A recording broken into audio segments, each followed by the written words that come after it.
Come, let me get you some.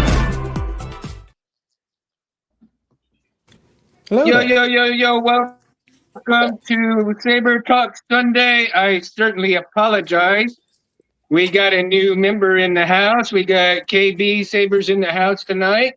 What up, gang? Of course, we got Mo in the house and Barris in the house. Again, guys, I do want to apologize for the delay of the show, man. Technical difficulties. You can't get away from them sometimes. And apparently lately it's been a lot of mine. But you can't edit life either. So here we go, man. KB, thank you so much for coming on to the show, man. I'm so happy you came on, bro.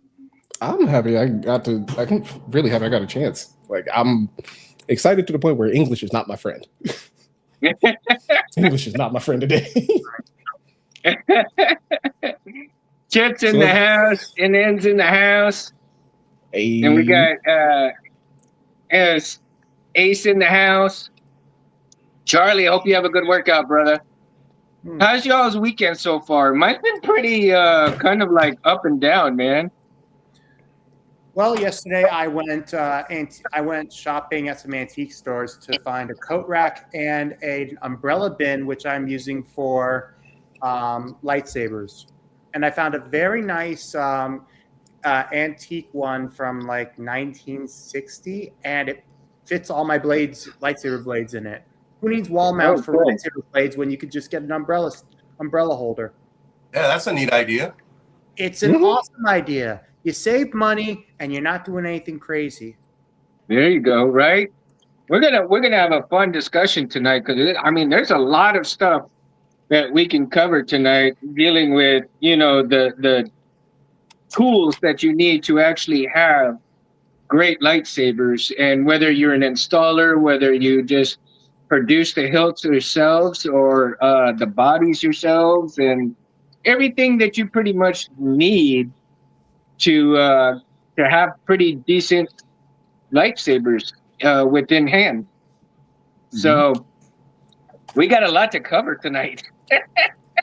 I think we're That's going gonna to be a good start one. with something like I think we got to start with something like very, very simple.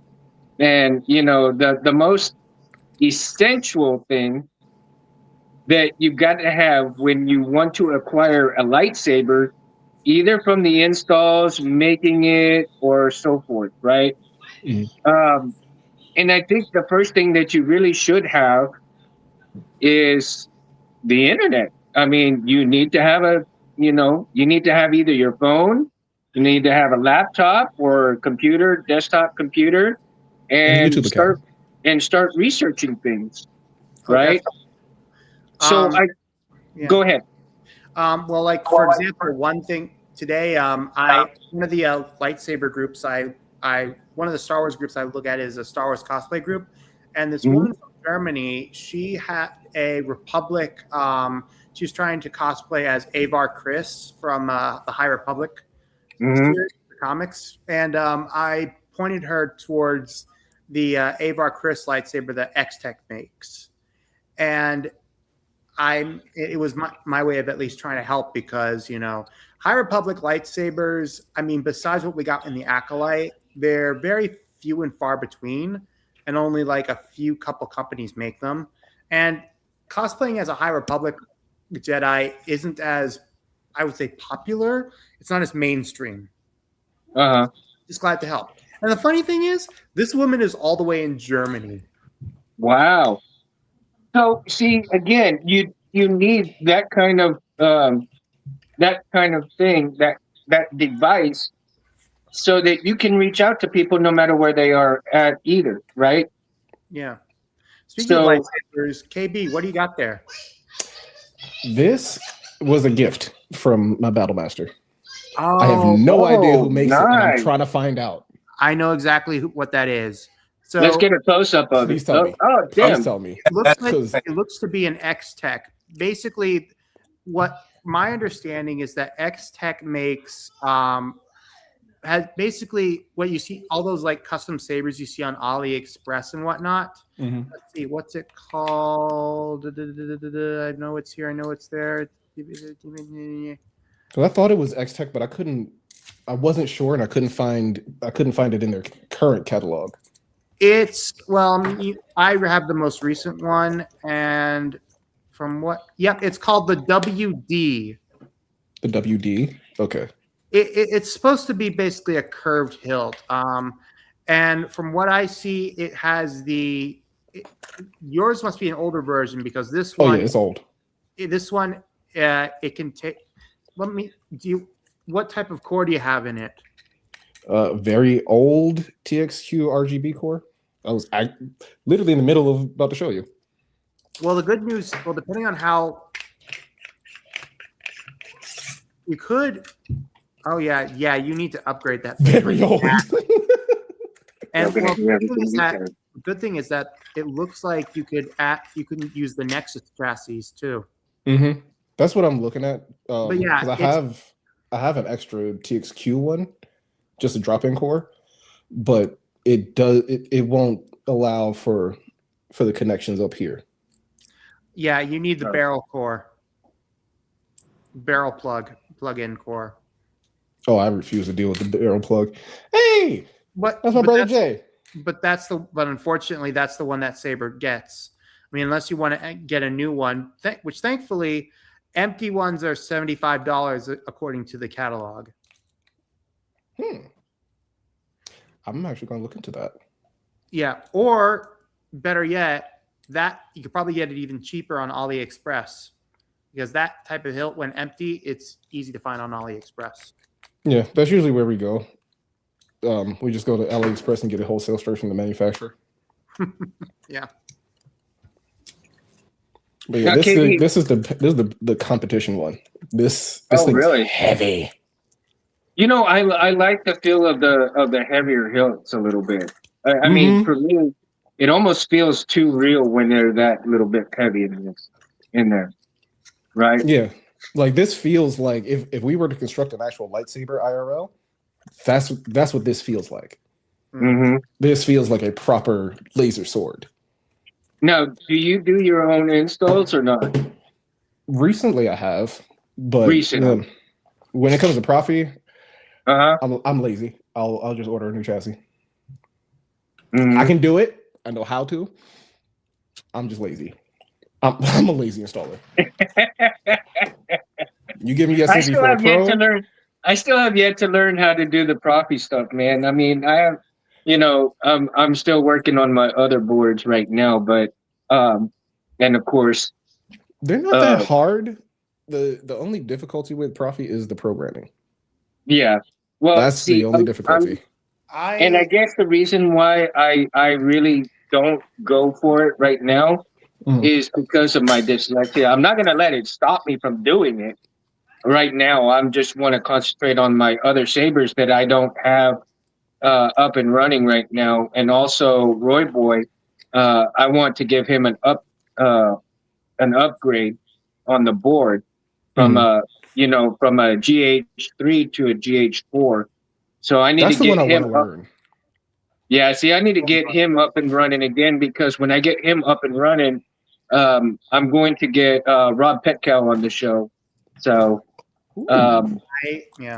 KB, for me, I went from Xeno to Profi, and I like Profi because I like tinkering. I started with Profi. That was my first adult saber, the Luke V2 from CC Sabers. Really? I got it. I invested in that one because I wanted to learn Profi. I wanted to learn the top board. You did it with the 89 Sabers version. Yep.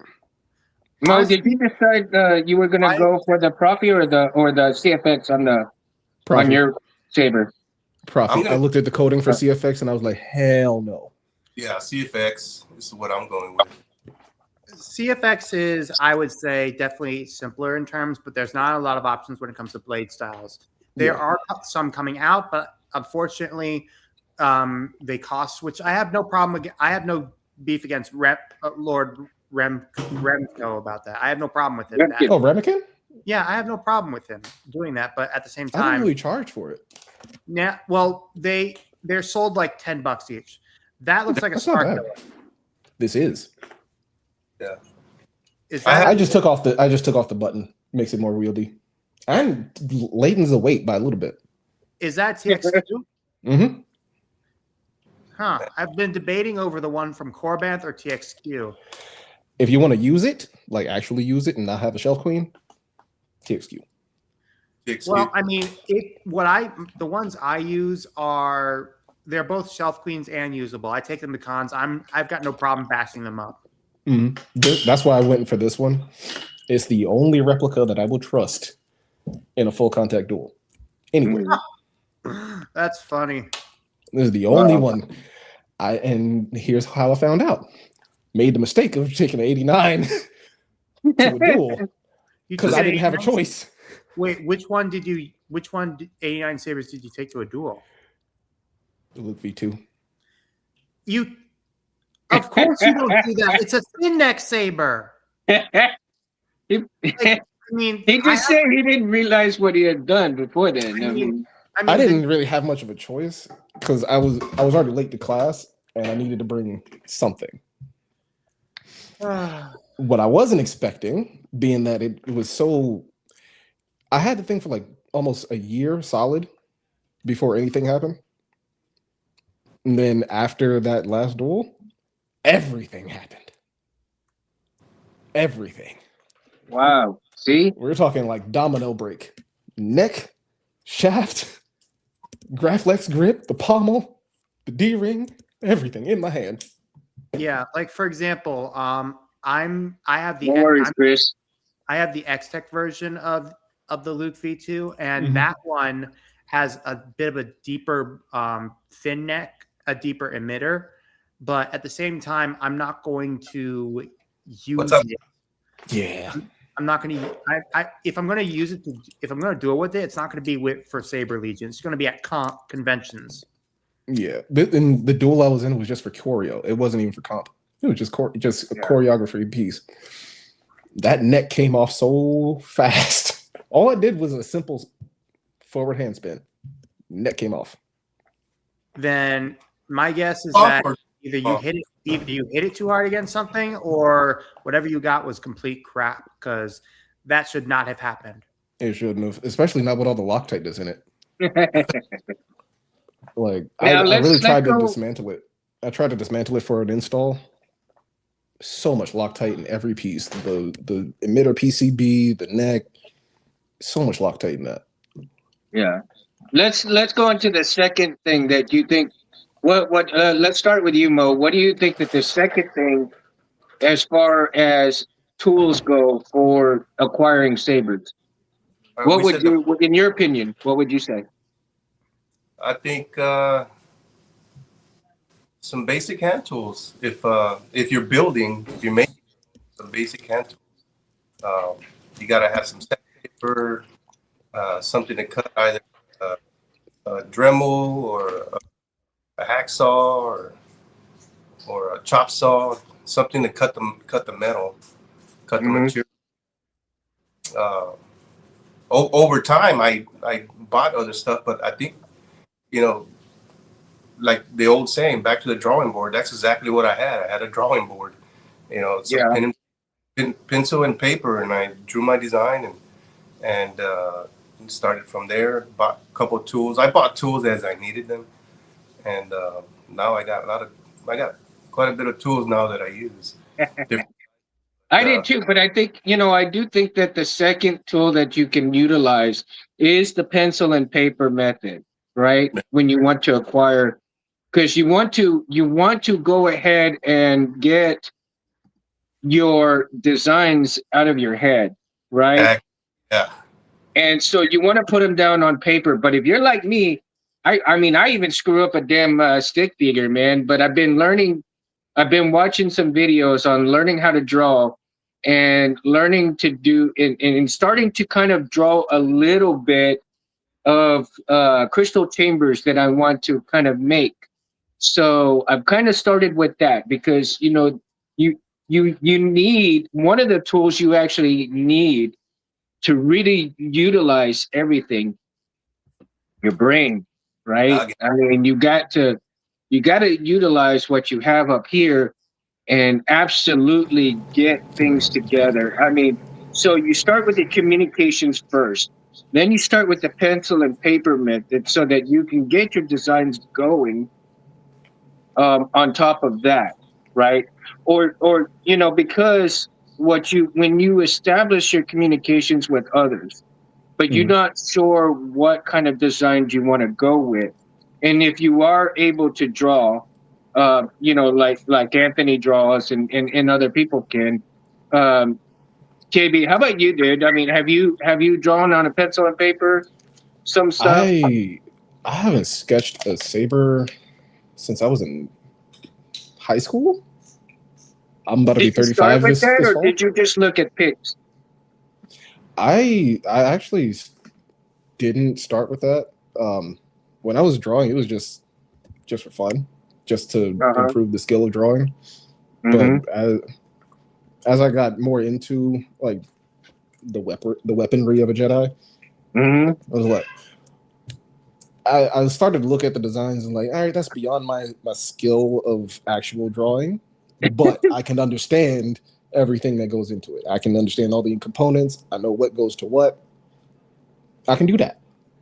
I can put things together. I can take them apart. I can make it work. I just don't have. I'm just not Picasso.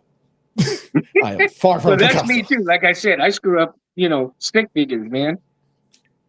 Yeah, like Jay said, he does the CAD software for his. I'm trying we to were learn going to that. get into that. Yeah, we were going to get into that a little bit later because what I want to try to portray is the ladder of getting to that point, right? Mm-hmm.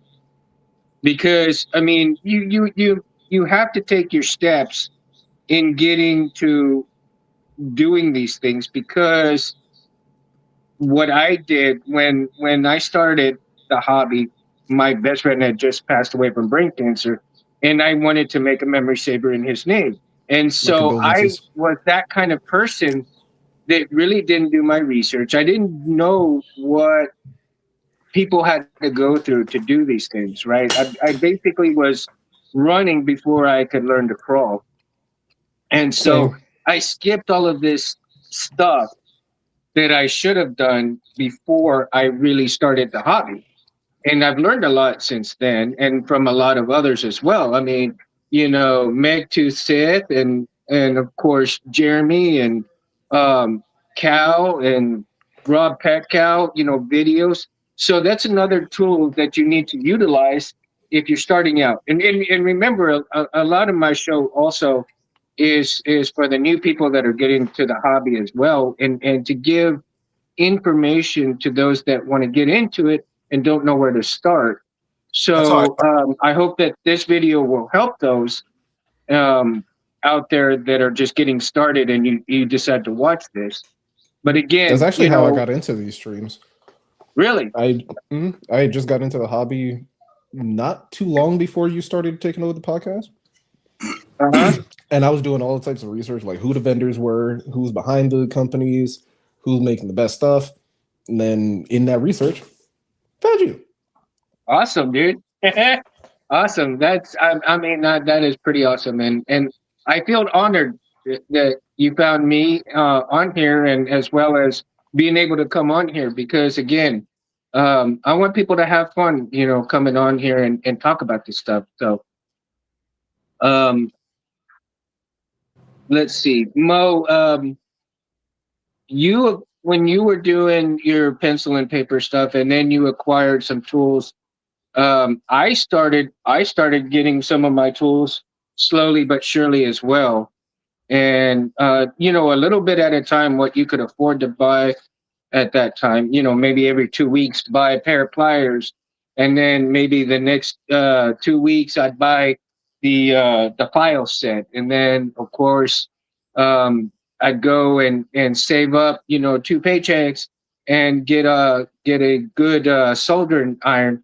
But what's funny is that I end up getting a soldering iron from my mother-in-law, before she passed for Christmas, one of the Hobby Lobby ones, right?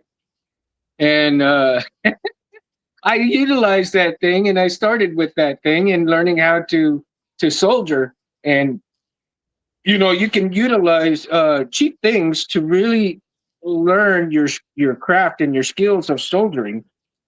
Um, Again, tools to use. Get some cheap stuff like on Wish or AliExpress, the boards, and learn how to do those things by just doing them. Right? I mean, you see videos and you learn from videos, but the more you start doing them, the more you learn on top of that. And of course, knowledge is the one of the best tools of all. Now, Barris, Yeah.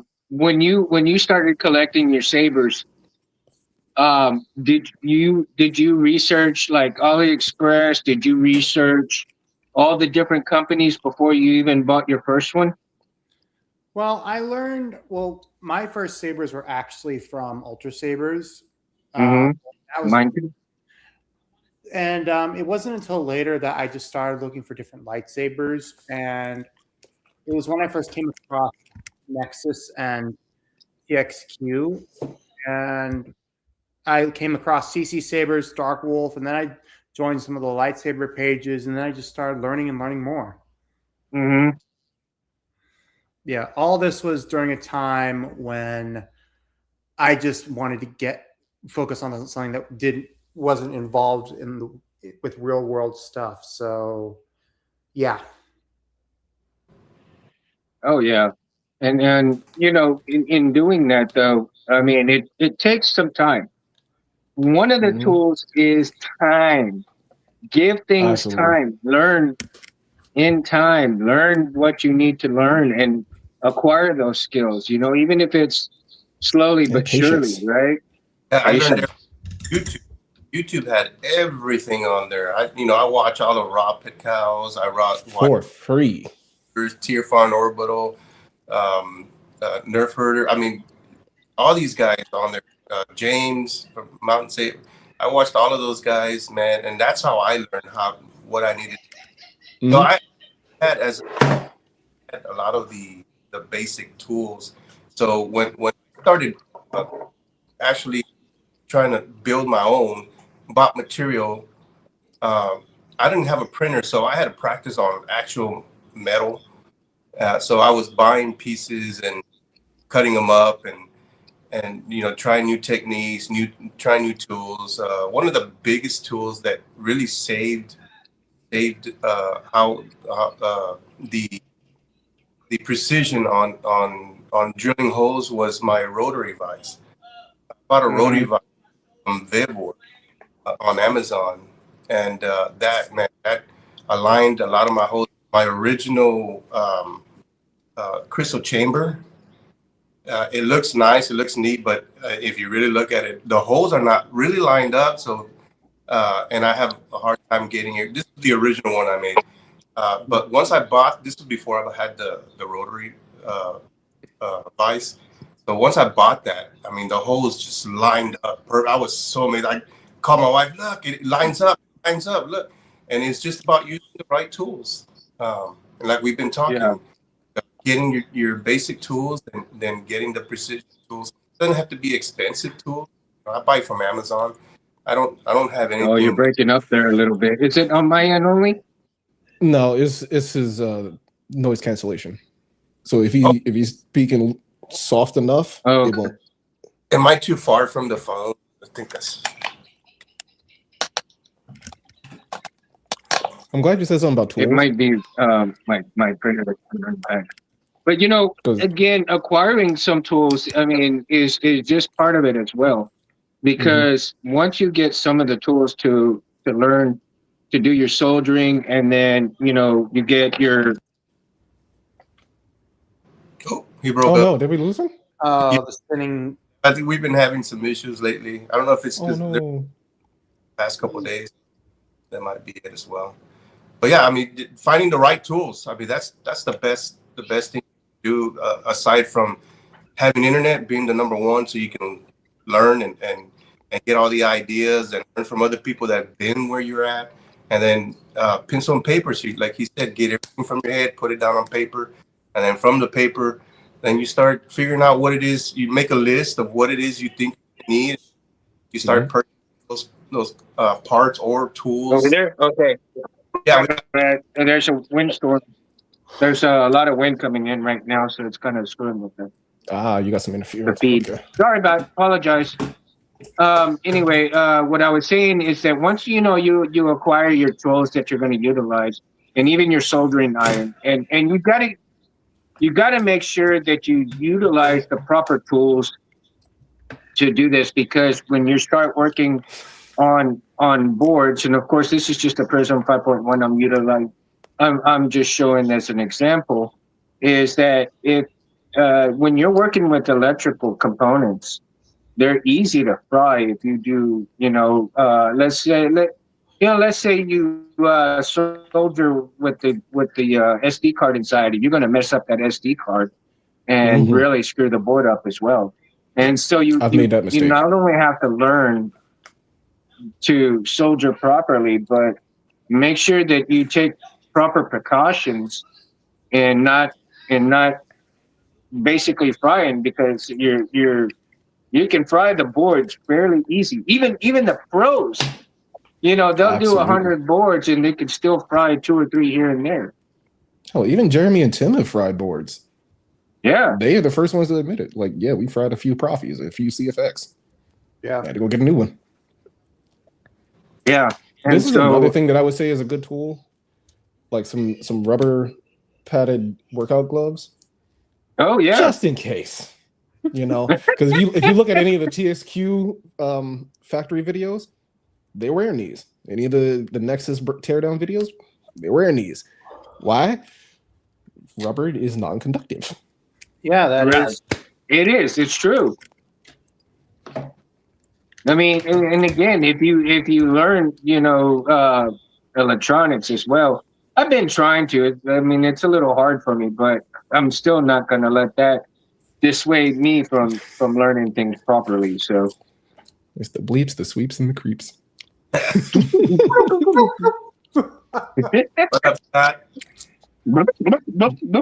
I can't do it as well as Michael Winslow, but hey. No, you're not. You were talking about soldering irons. The first one I had was a $10 one from Harbor Freight. What was the company? Schneider, I think. Yeah, I think you're right. Yeah. But those are good to start out with. Stuff like that is good to start out with. It's a very good starter. Just once you did like me and you burned through all your tips, now it's time for an upgrade. Thank you, TikTok Shop. Thank you, TikTok Shop. This is. I'm gonna need to get a couple more of these. Is that the one that's cordless? Which one is that one? This is the Fantic T1 Max. Oh, dude! See, I've been doing research on those because I've been wanting to get those. Bro, I've been wanting to get one. Let me tell you. The heat up, 3 seconds. Cool down, 5 seconds. That's what I was hearing, and that's what I was seeing on their website. Variable temperature gauge. Wow. USB-C chargeable. How much? The whole kit I got on sale for 40. Is usually like 45 or 6, like 45 to 50. That's not bad. That's not bad. It's worth it. It's actually worth it, and it comes with the tips, a set of tweezers, a whole bunch of sponge pads, and the whole kit, the solder sucker, the base, everything you need. Like even if you got this as a beginner, this would be all you need for right now. This would literally be all you need for right now. Well, I'll tell you, fantastic. One of the other things to utilize, and it's the brass sponges like this. Yes. Right. Yes. These are a lot better than those wet sponges because the wet sponges, those sponges, they actually destroy your tips fast. Yeah, because they bring in that corrosion very quickly onto the tip of it.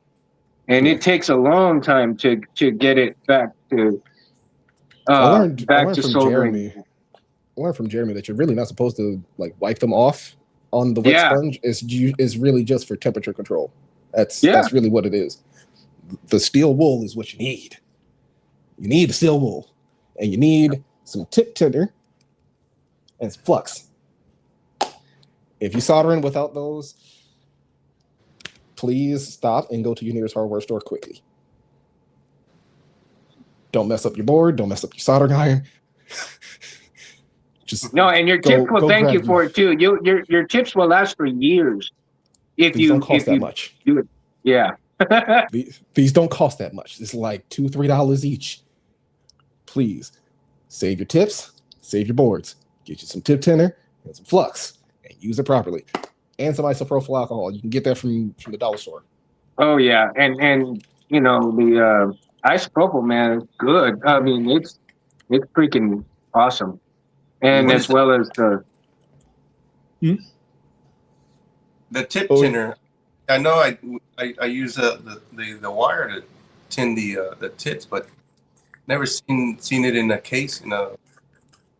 Oh yeah, it's supposed to look like this. I mean, not like this because I've stabbed it to hell, but it's. I have no idea what the material is, but it's really coarse. It's really coarse and grainy. That's some good advice. Thanks. I don't do a lot of wiring. I do more sheet metaler than electrical, but I'm learning to do the wiring. Bought me a Profi. Yeah, my homeboy works. He's a military contractor. He works on the harnesses, so I had him teach me how to solder.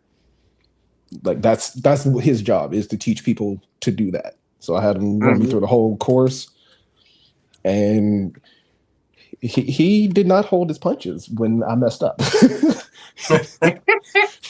like a good friend should. Yeah, actually, you know that's. Yeah, I mean, you got to be held accountable for your mistakes, man, and you know, of course, I've got. That's right, Chris. Boards like boards like these. I utilize these boards right here just to fill in the holes when I'm practicing my soldering, man. But now I use them for clamp cards too. So, but just to utilize these and just solder the whole thing can really get your soldering down packed, man. Because you can learn how to do bigger, smaller, intermediate joints. You can do individual beads, and then you can learn a lot with these type of boards just to get your skills up to date. And let's say you haven't, let's say you take a break and you haven't soldered in a while. Well, get you some more of these boards and go at it, and so that way you start remembering what you were doing. What your skill set was before. I mean, you're not going to lose that skill set, in a short period of time. But let's say maybe you didn't want to do it for a couple of years, and you got to come back and you want to do it again. So, you never lose that skill set. But then again, you come back and maybe your arm's a little bit more shakier and stuff. So you got to kind of retrain your muscles to do that. So. It takes practice, pretty much like anything else. And if you don't do it for a while, you're gonna need some practice.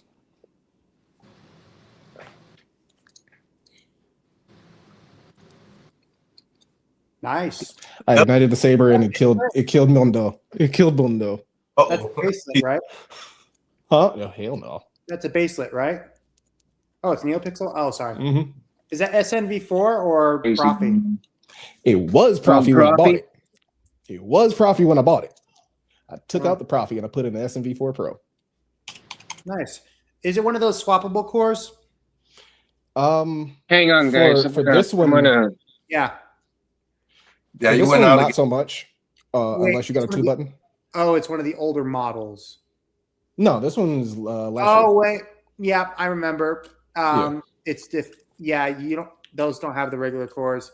Yeah, it's one of the other reasons why I'm considering to get the one that Corband has, because that one is Profi V3, and I prefer V3 because more memory for cooler blade styles. Me too. I really prefer the Profi V3 more so because it has that sleep function. Yeah. This came with a 2v2, took that out. I installed the 3.9 in it. and it's a 1-to-1 swap. Then the coding for that got on my nerves because my computer stopped reading the Profi board completely. So I took that out and put in SMV4 Pro. Wow. All I did, See, really, I just hit up Chris James from sent me TXQ. one. Yeah, all I did was hit up the CEO for TXQ. I asked him if it was even possible. He gave me the diagram. Easy peasy. So I even tool. took out the battery tabs and put in a spring side. I'm really glad that you mentioned diagram because I think that's another tool in the arsenal, right? Oh, it's necessary. Diagrams. It's very necessary. If you're dealing with electronics and you don't have a diagram, either you have done this for a very long time, you know exactly what you're doing, or God help you. Yeah. I mean, there tutorials on YouTube. They follow a lot of diagrams on that. Mm-hmm. They do. And anybody should be. One of the things I'm not going to mention too much, but actually they do mention a lot, but people really don't listen to, is to utilize the manual for the board that you are utilizing. Yep. People don't like to read. Yeah, people don't like to read. They don't like being told what to do, and the manual will tell you what to do. Like whenever somebody asks me, and people just choose not to. Sometimes they take shortcuts. They take shortcuts, and I've said it a lot in some of my other videos. Is there's a lot of avenues to ask for help, but one of the first things that one's really doing a number. Yeah. So real quick, when I go out and okay. Oh, there you are, Mundo. Yeah, sorry, that's much clearer. I was just saying, quick, go out and go to antique shops. I always take one of these with me in case I find a piece of brass or aluminum tube or something that looks good that would be able to use it on a lightsaber. I got something to measure it with. I'm gonna bring it. So this is one of my handy. That's what I need to get. That's the one thing I don't have is a caliper. Yeah. They actually help pretty much. They help pretty good. I mean, what I was saying before this thing keeps cutting out, and again I do apologize, because there's a wind, like the wind just went to about 180 knots, man. So it's like blowing crazy over here. So it's interfering with the signal. You're in the flat plains of Texas. Of course you're dealing with it. So, one of the things that you have to utilize before you ask for help is utilize the manual. One of the most important things that you can do. Now, a lot of people seem to think that, okay, they need to go to read the whole thing all the way through to get their answer. Well, no, you need to find that page from where you're looking at what your trouble is and seeing exactly what paragraphs outline what you're going through, or even look into the paragraphs. Okay, so if you're starting out wiring and you want to know where the speaker wires are on the board, so you go to the diagram that they give you and it outlines all of the components and all of the inputs where you can put your wires, where the speakers go, where the power goes, and this and this and that. Then, I mean, utilize each paragraph or the page that it tells you for whatever problem you think you're having, go to it.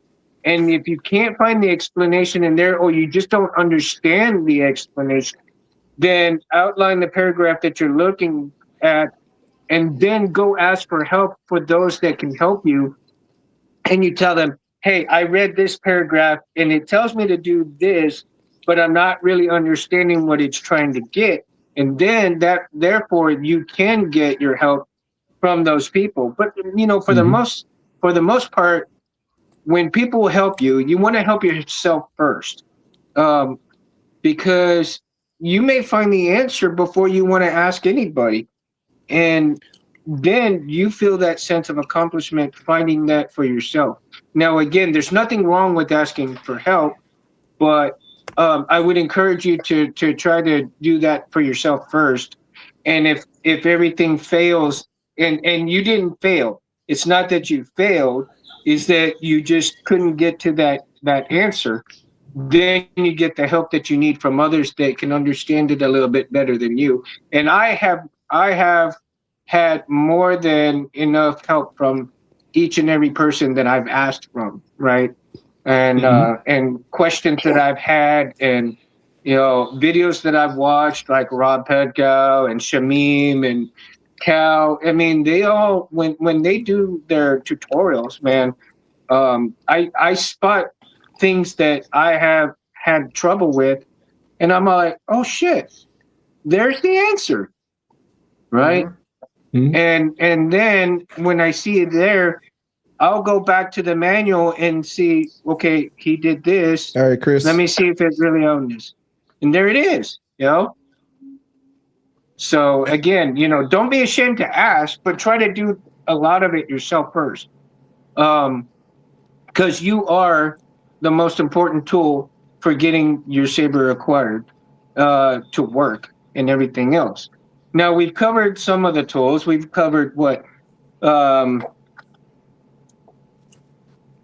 Pins, paper, a tech repair kit. Oh my gosh, there are so many to utilize, right? Oh my God, we got all the way from the cheapest. You got your pen and notebook, dollar store. Soldering irons, soldering iron for the cheap, for dumb cheap. Get you a little tech repair kit now for like a $40 investment. Yeah, and a good pair of tweezers. I mean, there's so many different tweezers that you can get, and just don't get the hair removal tweezers. It's funny how many different kinds, right? Don't get those. They will cut into your wires. I found out the hard way. The ingrown hair removal tweezers. Oh, don't. If you love your wires, don't do that. Don't do it. If you love your SD card, don't do it. Them things are sharp and they do not care. It's funny because I bought a pair. Thanks for that. They're sharp. Too much wiring with them.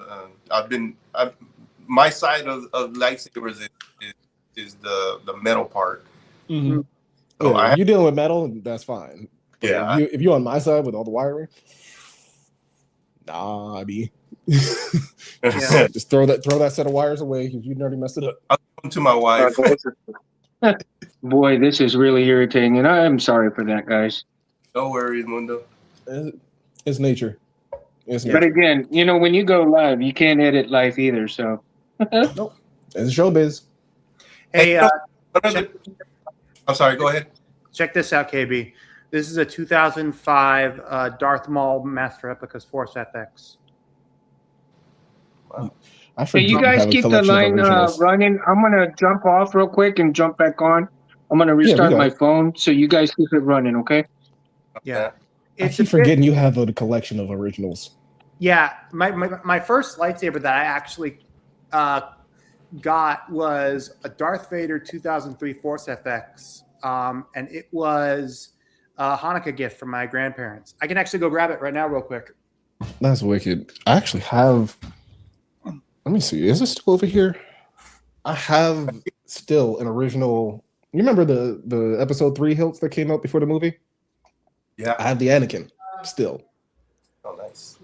I lost the Obi-Wan because that one still worked. But Anakin I have. I tried giving it to my kid and, well, they don't really care about it. My first saber was one from Disney, so I can't really... Yeah. I had... Oh, she's beautiful. I had the installer put on the wires, so technically I call it the Splinters of the Mind's Eye hilt because it's like a mix between the two, between ESP and ANH. But I think I might take out the wires. Do you ever wear this one for cosplay? Yeah, I actually, because the D-rings were so small, I had a CoverTech wheel installed. Nice. Let's see if that runs a little better. I feel like Vader would be the only one that kept the CoverTech, honestly. Well, I mean, his DD3 had a CoverTech, but yeah. But even throughout all the iterations. Yeah. But the cool thing is this is installed with Profi. And then yes, you can install them with CFX. These things are very big, have really big internals. Yeah, that's the best thing about those master replicas. They are primed for conversion. Ooh, what is that? 28 mil speaker?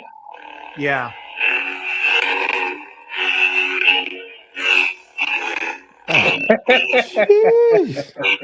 That's Vader Saber for real. Hey, Chris, that's funny, man. That's Vader Saber for real. Yeah. It seems like it's very interesting. I only have a 22 millimeter in here, and I'm not sure that the inner diameter allows for anything bigger than maybe a 24.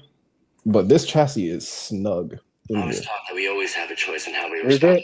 Where's the chassis from? Oh, the chassis is stock from TXQ.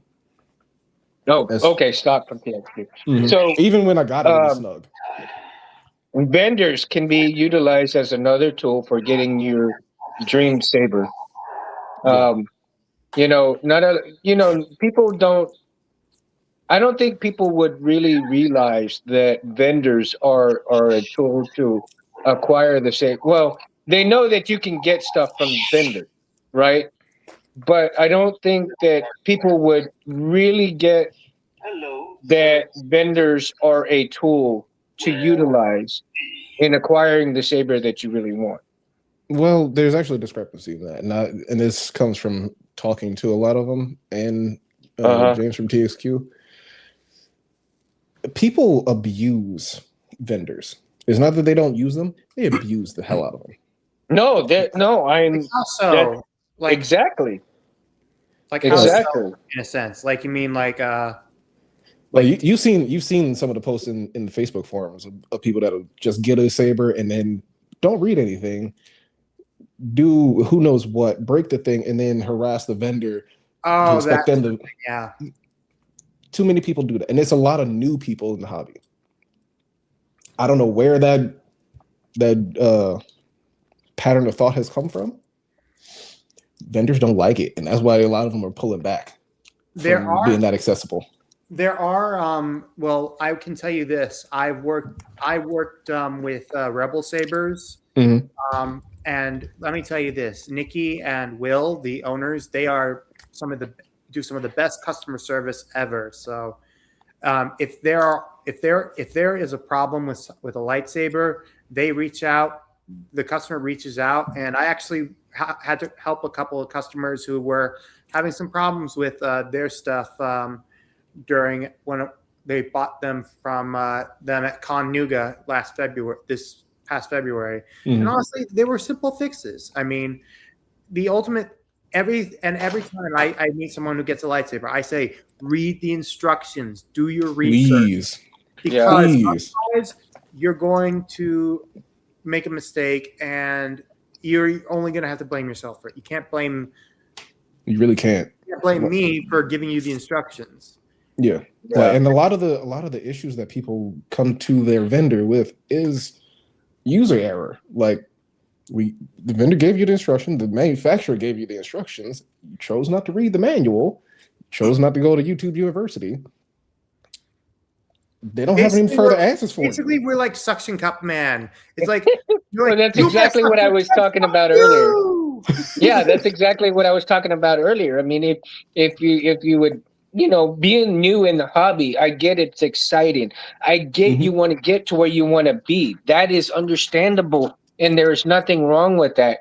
But if you're not willing to put the time into learning what the board is capable of, not learning what buttons to press when, and doing certain things that if you're not going to take the time to learn what the instructions tell you, then then yeah, dude, you're gonna have a hard time, and you're gonna get after the people who helped you, and eventually it's gonna get to the point where they're not gonna want to help you, man. And again, it just takes a little time to do a little bit of reading, The Holy learn the Grail. buttons, learn what it's supposed to do. It's not magical where you Is can that just. Hayden's signature? No, Roger Christian. Roger Christian. Oh. Hey, Mundo, can I answer? I think Scott was asking a question. He says, Yes. Mo, when it comes to shaping components, what's your process? Paper sketch, computer, etc. How long until you become comfortable shaping pieces? So, Scott, my career is in sheet metal. I started off as sheet metal first, and then I kind of gradually moved over to the mechanics side in my career. So I worked with sheet metal way before I started lightsabers, and so I was very comfortable already cutting into metal, and I already had the basic tools for it, the cutting wheels, the chop saws. But as far as you're correct, I do start everything off on paper first in my head, like, and then I put everything on paper. I have a drafting table right on that side over there. I'll probably show it later on another time, but it's got drawings back all the way to 2023 when I first started this hilt that I'm making. Different sketches, different designs. I started it off with a curved hilt. I learned that well, from the criticism from my side of the family. No, it's got to be straight. And so I put a straight hilt on it, and okay, I like it better this way. So that's the final design. So my design changed on paper 1,000 times, and then from there, once I got it in my head, okay, this is how I'm gonna make it, and then I purchased the material. So through Amazon, I can buy material, tubing or round, some solid round stock, round bar, sorry, and it comes in maybe 2 or 3 pieces, 12, 13, 20 inches long. So I have quite a bit of material to work with in case I screw something up. But once I got the material, if you haven't worked with sheet metal, make sure you have plenty of material. So if you screw that up, you chop that piece off and start fresh with another one. And just make the cuts. See how the machine works. Make the cuts, and then if you once you get comfortable with making that cut, and move on to the next step, and wait till you make a full piece. My first piece that I made was this emitter here.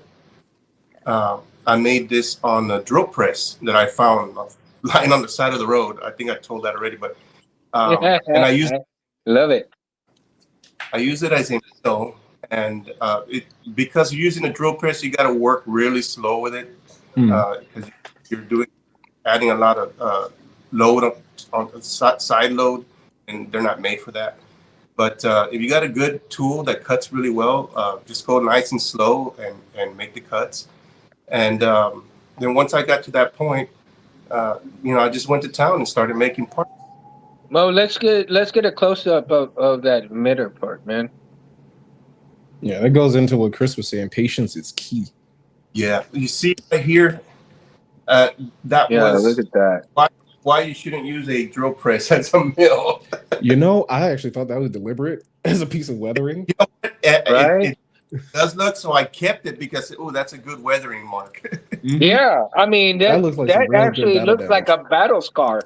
Yeah, to me, that looks like a battle scar. Absolutely. So I mean, it's just making the cuts. This is all made on the drill press, and using a chop saw, and using a Dremel, and a lot of files, a lot of sandpaper. That's a hefty boy. Yeah, no kidding. This was actually one of the changes I made. This was the original emitter for my saber. I found it was just a little bit too big. It kind of threw the design off. So I went with a 1/8 inch, 1.5 outside diameter, 1/8 inch thick tubing.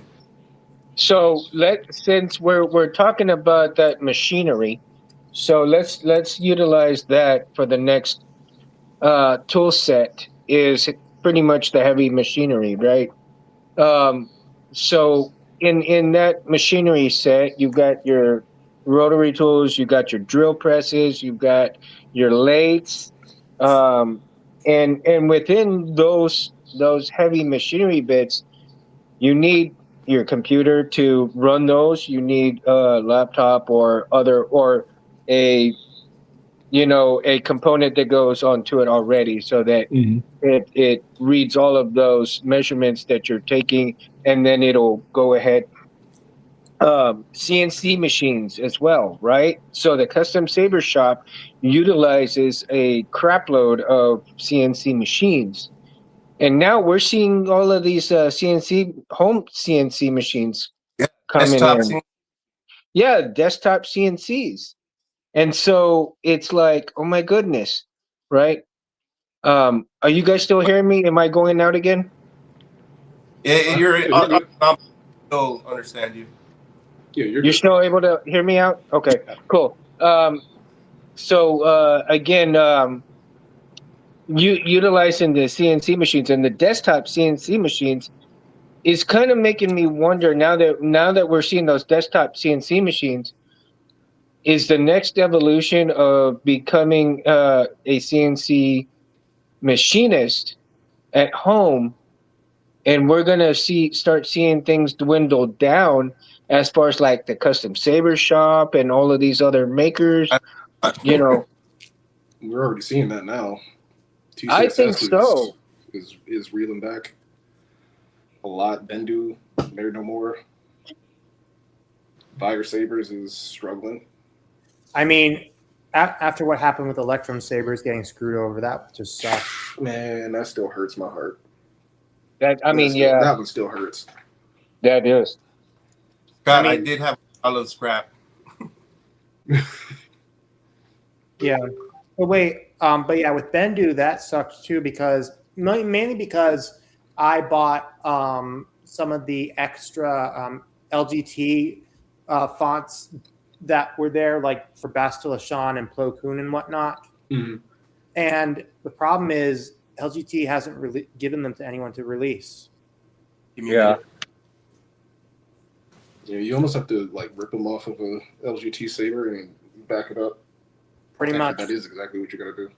Which I actually, I backed up the defaults, which is what I've done. That's how I have most of my fonts. Like everything that came with Profi boards.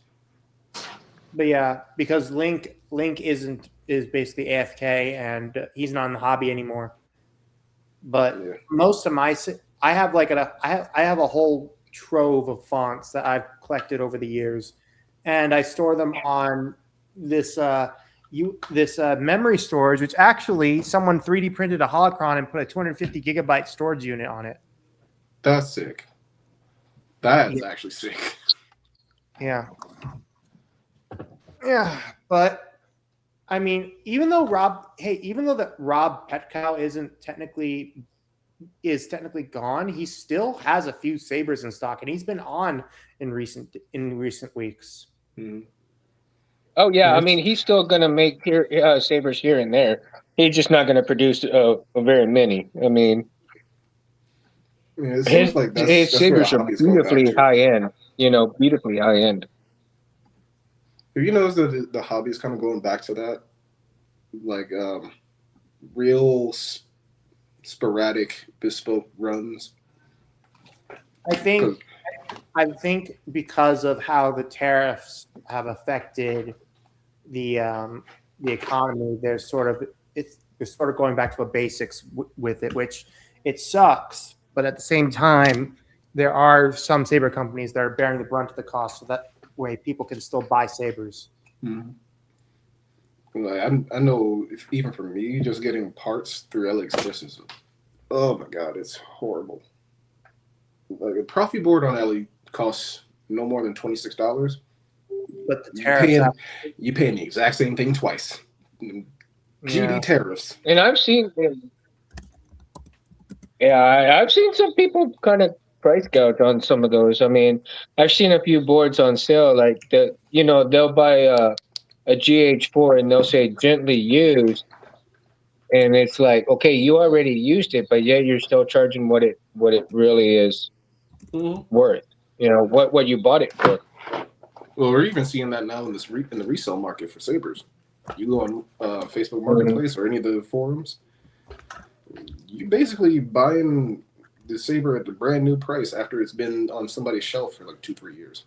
I just looked on Amazon profit board, $24, $5 shipping fee. See, that's still not bad. Rather than getting it from it is a 2.2, yeah.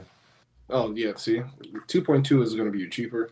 Yeah, I think it was Corbat that had started printing their 3.9s, and they were selling them at like $50 to $60 a piece. I mean, I haven't seen them sell Profi boards except if you're installing them on their hilts. Mundo, they were selling it as like an install accessory. Of course, your products is another tool. Sourcing. Mm-hmm. Oh yeah, of course. Yeah, sourcing and connections that you make. The people are definitely your biggest tool. Yeah, absolutely. The people, I mean, the because manufacturers, the vendors, fellow practitioners in the hobby, people are your hugest resources. That's the hugest resource. Huge. That's one of the biggest. And I would say that would be the top in the top 3. Yes, in the top absolutely. 3. If you have a top 5, if there's a top 5, I would say that people is within the top 3, right? And of course, your communication skills is a way to communicate would be first, because you need that way of communication to reach the people. So I would say, KB, you're right. The first two would be the way to communicate. Mm-hmm. And the second is to communicate to the people that you're needing to get your saber from or work with. Right? I'll even further your first point. The way to communicate does not end at just the method of communication. It really starts at how you talk to people. Or how to talk to people. Politely. No, and you absolutely have to be. I mean, I'm sorry, but you do need to be respectful. And if you're not going to be respectful, the hell with you, because you know what? Nobody's going to want to help you. And being respectful goes a long way. And in my eyes, you give respect in order to get respect. Mm-hmm. That's the way I feel. That is just my personal feeling. Especially if you're the one that is in need of the service, you got to come with some respect. You want to be treated respectfully. Okay, approach respectfully. Mm-hmm. Like that doesn't cost you anything. You know that? No, it doesn't. And even if there's a problem, be respectful and say, "Hey, look, dude, I'm having a problem. Can we work together to try to get it solved?" That's one thing I learned too right off the bat when I first got into this hobby is people like us here talking about being respectful. That's one of the first things I ran into when I started watching videos of people building and so forth. Just be respectful. Ask for permission if you're gonna. Yes. And that's something I followed.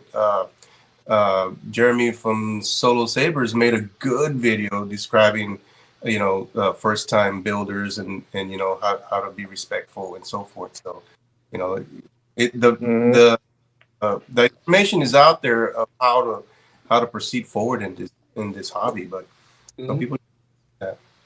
Another unknown resource, a lot of people don't know, let alone remember. Tim and Jeremy used to do live streams on here, literally going through installs and teaching you step by step how to do what they're doing. Jeremy started that all like by himself, just solo, teaching you step by step what to do, what he is doing to your saber or whoever the client is. So you have the resource to do it. It's recorded. It's on his page. You just got to dig. A lot of the sabersmiths in the hobby, there's a lot of recorded resource, and it's going to take it takes some attention span. It takes a lot of attention span. You're going to be sitting there for at least an hour. But once you sit there and you focus and you learn what they're teaching you, you good. Now I'm going to see if I can switch phones here for a minute.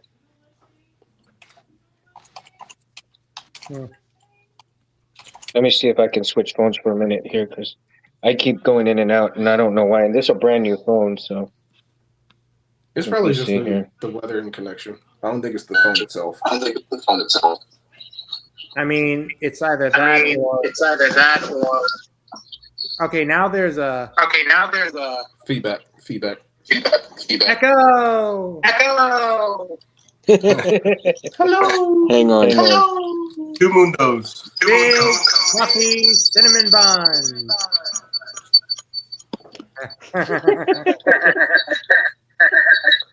I'll be right back. Hold on.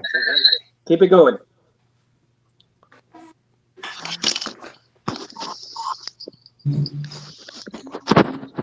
In-ear monitors. Way more sensitive.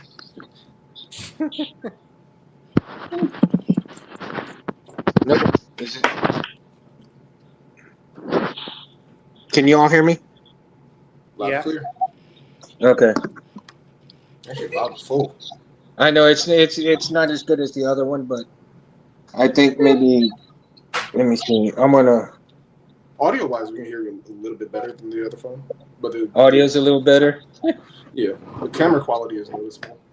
Yeah, the camera quality. Well, because on this other phone, I have it on 720. That's why. Oh, yeah. The audio is the main thing. Yeah, the audio is not as good as the other one, like this one here, because I don't have the audio set on the other one the way because the audio on the other one.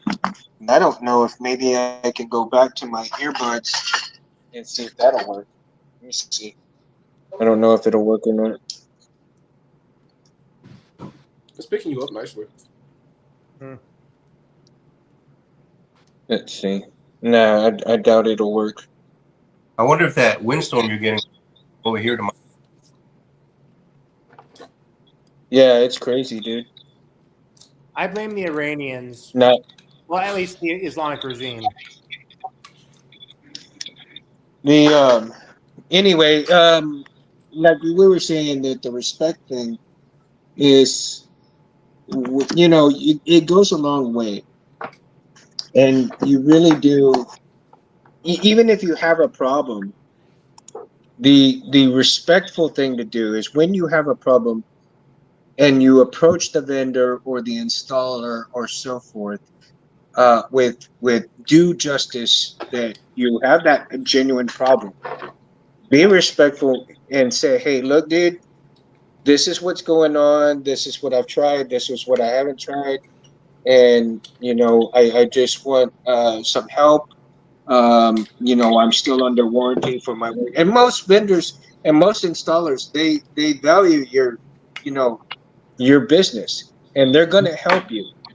But if you're going to be disrespectful and they may have some reservations to help you. And so, again, the respect thing it goes a long way, and especially when you have a problem.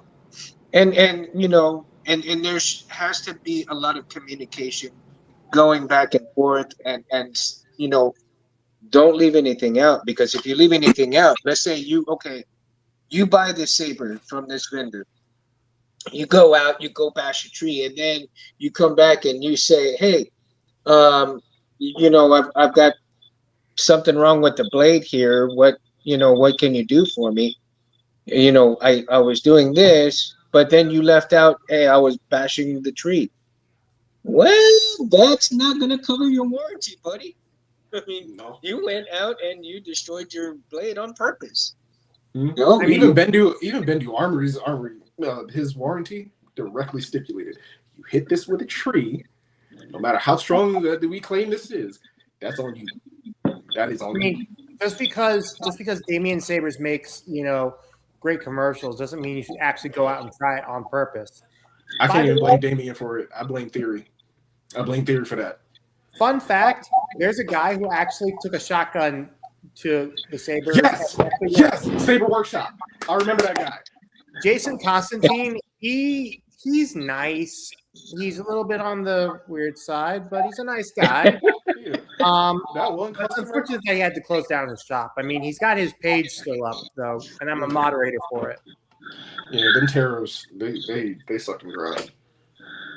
Yeah. Now, once you've all actually upped your skills on a lot of things too, and if you decide to learn, and you can learn like CAD 360, Fusion 360, FreeCAD, those kind of programs. If you start learning programs to utilize in learning to machine parts for yourself, let's say you get your workshop together, like Mo does, right? Even Blender is a good one. Blender, I think that's free on Steam for PC users. Yeah. Well, I downloaded FreeCAD, and I'm trying to learn FreeCAD myself. It's going to take a while. I mean, I even have the free version of Fusion 360, and I tell you, for me, it's really tough to because all the different lines and stuff and the numbers, and it really screws with my stuff, man. I get things backwards all the time, so my dyslexia is just like constantly up 1,000% when I look at these programs. And so but once I learn it, I know, right? Scott's always like that. I can't with you, bro. But once you get it, you get it. And when you really get it, look at the things that you can accomplish. I mean, look at Tirfon Orbital and look at Jeremy. I mean, the things that they come up with are phenomenally fantastic, right? I love watching Tim's work, but his I feel the same as you. Yeah, I mean, his chassis, him and Jeremy solos are just absolutely gorgeous, right? Now, I probably speaking of Tim, I purchased Corbant's version of Jaina and Jason's solo. Mm-hmm. And I bought and I finally reminded Tim to put Jason's chassis up on his index. And you know what? I bought it, and guess what? He threw in for free. He threw in Jaina's chassis, and I am eternally grateful for that. Nice. Now we can't forget James from Mountains as well, because James usually comes on the show, but his work is also phenomenal from the things that he can create and the things that he does create for Sabers as well, right? And exactly. I mean, he also brought us, Lord Remican and in all the Saber fonts that he makes. So with that note, let's get into Saber fonts now, because Saber fonts is another part and tool that to utilize into your lightsaber once you've acquired it. I mean, because you do have to have some kind of knowledge. I mean, you don't really have to have the knowledge to put it in there, because you can commission somebody to do that. But in this economy, you want the knowledge. Yeah, I mean, it's good to know some things yourselves, because if you want to really, you really don't want to. I mean, you get your saber and you're happy with it, but let's say you want more fonts on there, but you don't know how to do the fonts. Mm-hmm. So you just got it. 2 weeks later, you're going to send it back out to somebody to put more fonts on it for you. Well, save yourself a little bit of money and be able to learn to put the fonts on yourself. And they're not hard, because there's so many videos out there, tutorials out there to learn how to do it. I mean, I at last I counted was about 40 damn YouTube videos just on putting on fonts yourself. Yeah. Speaking of fonts, Juan Sith is doing his font temple event. So if you buy 5, you get a free font. Buy 5, you get a free font or a secret font, and so on and so forth. Yeah, that's awesome. I like that Saber temple. That font temple. Yeah. And what I've liked about Juan Sith is that he's been doing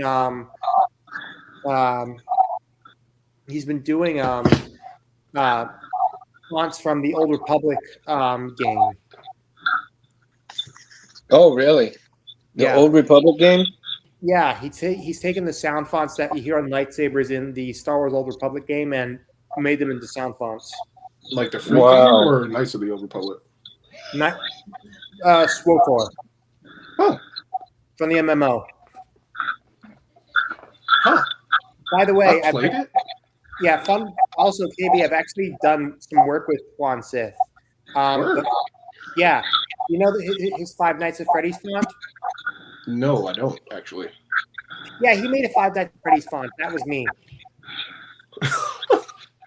Wow. See, and now I'm not allowed to get that because I will not see my sabers again if I do. What? My kids love Five Nights, or one of my kids love Five Nights at Freddy.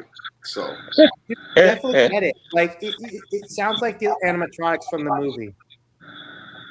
I would not get my sabers back. Well, then get your kid's saber. Gotta trust them to not break something first or break someone.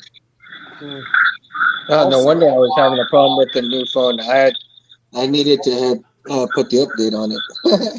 Yeah. So but another also, thing that we can utilize for tools. I think you're feeding back a bit. What's that? You're feeding back a bit. Do you have the stream up on something? Oh, yeah, it should be fine. What's going on with it? Is it not running through properly? It sounds like something is. It sounds like we're getting feedback. Like every time we speak, it's coming through. Oh, that's weird. That's weird because I don't have anything else on here. It's dead in here. It's not me. It's my mic. It's your mic? Because of how sensitive it is, it's picking up everything in the house. Super Battle Golf. I don't think it's fine. Technical difficulties, you gotta remember. But like I said again, you're not gonna, you can't. Hey, it's live. It's live. So, these things happen. Yep. And I love it. I mean, every little nook and cranny. We're raw, dude. I mean, that's the best thing because the way it is, we're sitting at a table, we're drinking, we're eating, whatever, and we're talking about this stuff. So, we'd be doing that face to face with each other if we were sitting at a table, and no matter what would be going on around us. So. Speaking of instruments and stuff, when people are making the fonts for the lightsabers, of course they're using their computers, but synthesizers, keyboards, all kinds of different instrumentations, right? In terms of making these sound fonts, and they could be utilizing their phones as well as doing the voice recordings and all of these different sounds. And even Grayscale has shown where he's gone out and recorded, these different things, and then utilized them within his sound fonts. My friend Ethan has and then Nova Star was the same thing. Nova Star did the same thing back in the day, right? I don't think people realize you can literally just make a font of mouth noises. My friend Ethan has a font called Mouth Saber, and it's absolutely hilarious. Cannot get anything done when he puts that on. Collector's Outpost made one. He made one of his own voices for his own sabers. And it's literally just him doing the hum, the swish, clash. I mean, it's John. He used to be a professional musician and still kind of is. So what do you expect? Bro got guitars out. He got PRS guitars out the wazoo. He has the recording equipment. Honestly, I expected Collector's Outpost to do it a lot sooner. I honestly expected them to get the fonts a lot sooner. But hey, you got 4 custom sabers under your belt, and you're doing fonts. Yeah, absolutely. I mean, John's amazing. John's amazing, dude. I mean, he's like super cool. Do not assist and then have a good one, dude. Saber. Have a good one, man. Later. Hey, Mundo, Pete, we were talking about him, the Texas Custom. Hold on, you were cutting out, so I think it's this thing. I don't know. I think it's a stupid feed tonight, man. Technical difficulties, but go ahead and say that again, bro. Remember Pete Flick, with the Texas Custom Sabers? Yes, yes. I had talked to him about a custom piece before, and you know, I got out of touch with him when I was working on it, and he put up a post. Remember, I was telling you that he got hired on by. So he's the school that he's working right or working for this program is St. College. What? Learning how to use aid, or you learning. Really? This feedback is. Is it my feedback or? It's not me. No, I think it's the. I think I may have to get a hold of Anthony because for some reason the stream is kind of like, and it's. I don't think it's too much of the windstorm anymore because I thought it was, and I think I might have to talk to StreamYard about what's going on because this is already too much for it. Yeah. All right. Public service announcement to all of you viewers out there. We are so sorry that this is happening. If anything, we have to blame it on outside sources or just the screw ups of the internet. So please apologize and thank you for your time. Oh my god. That's my breaking news in the news Saber news. What's going on now? Yeah, there's our saber. In other news, lightsabers. Can you hit someone with them, or can they just go up your ass? Find out next time. Lightsabers. Oh god. Well, now that I got my update on the phone again, I'm gonna try to get back to the other one, see if that works better. But no. Okay, I think we need to. Probably. Oh, Lone Star. Let's see, Lone Star. We've been given the raspberry. No. Yeah, we've been. Hey.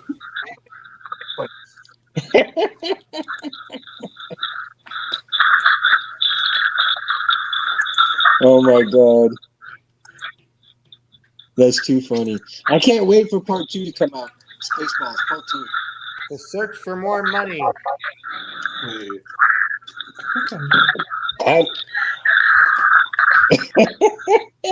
I'm mad. StreamYard has not been using my actual mic at all. It's just been using my iPad mic. Really? There's a noticeable and difference. This is nuts, man, because this is a new phone, and we had last week we had a perfect show. I mean, not any problems whatsoever. I just got on a little late because of my earbuds, but that was it. So, again, anyhow, let me see. We covered the heavy machinery, tools. We of course, we had what? Drills, bits, all the tools that you can utilize, the soldier iron, the heat guns, materials, 3D printers.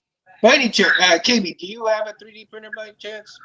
Not yet. That is on not yet, but you in the future you may get one. Oh yes. Okay. I'm about sick and tired of having to shell out $100 for a core. So I know how to solder these things now. Like I just printed this one, and this one is free on I think it's printables from Wicked Sin Sabers. Yeah, that looks good. That's pretty. I like the wait a minute. copper. Wait a minute. I apologize.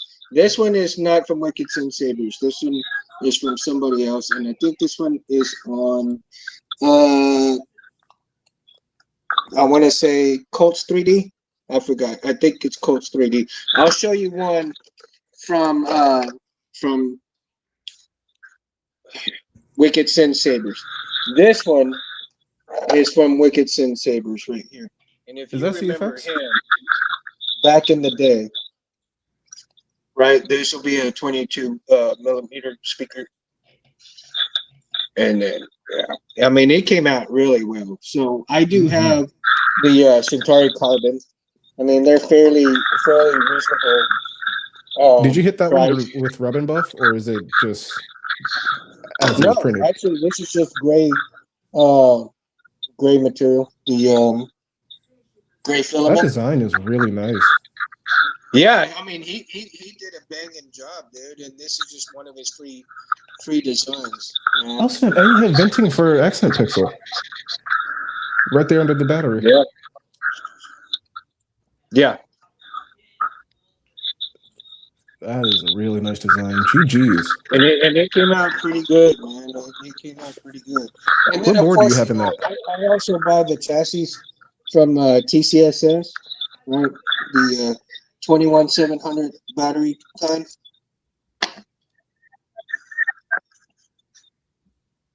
And I've got this setup going right here, and of course I got a few of them. Got a black one with the brass inserts for the rods, and then here's one that I 3D printed from Rich Sangillo, and you've got the little crystal chamber right here. The got the board right here going right here, and Rich Sangillo, man, he makes some hell of a chassis, dude. Rich was on here once before, wasn't he? Yes, he was. Oh yeah, he's been on here for quite a few times, and as a matter of fact, every time we get on, I send him a link. Now here's another design from Wicked Silver Sabers, right here, and I think you can get his stuff off of Printables as well, right? That's not bad. No, I mean it's pretty damn good. This one is like the same dimensions for Saber Trio. Yeah, I think this one's a V3 right here, GH3. And this one, I believe, is a 21700 battery. Okay. So yeah, the 3D printer is a very big resource. Now, in terms of tools, again, when you're utilizing, let's go back to soldering irons as well, because one of the things you do need is to make sure you get a fume extractor. And I didn't say that earlier in the show, and I should have when we were talking about that stuff, because you really don't want to breathe in those fumes. You really do want a fume extractor so that stuff doesn't get into your lungs and then cause all kinds of health issues. Or to be near a window that you can open, at the very least. Yeah, at least. If you can't get to a fume extractor, do it at the window or on the back porch. Yeah, that way you're not breathing in those fumes, because then you can get really sick. Even though there's some people that claim that it's all right, it ain't gonna hurt you. You know, that they're not thinking long term or in the long run that, you know, things can happen. So I really wouldn't, gamble with your life in that respect. I have breathed in my fair share of solder fumes. 10 out of 10, do not recommend. 10 out of 10, will never recommend.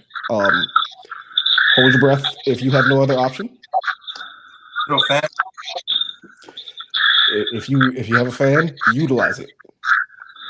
Ceiling fan works too. Yeah.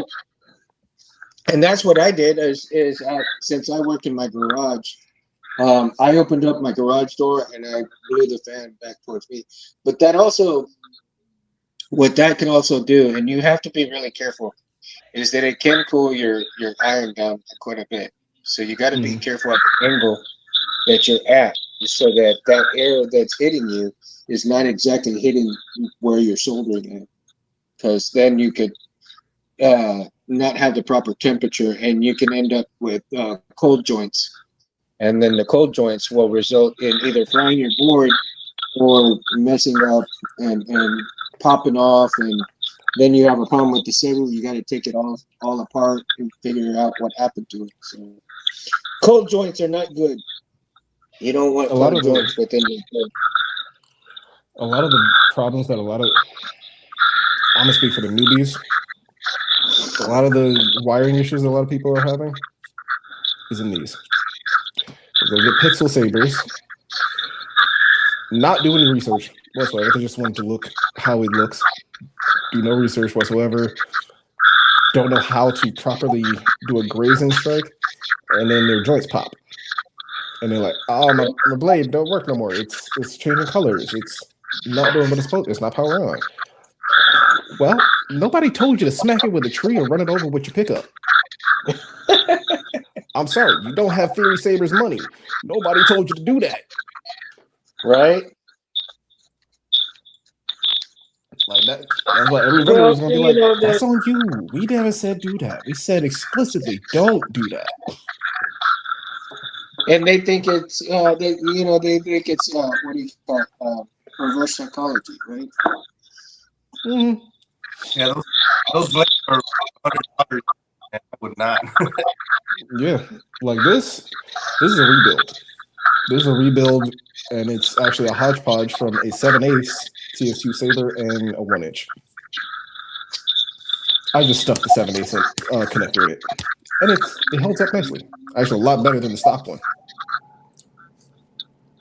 So this one, I can full contact, confident that the LEDs will not bust.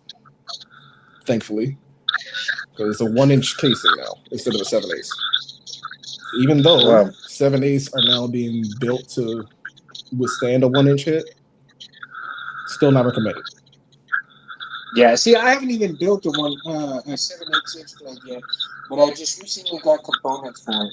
So it's the same. It's the exact same process as for any other blade. Just soldering 3 wires, little E6000. Bada bing, bada boom. That's the one tool we did overlook. E6000. If you got broken blades, save your tips.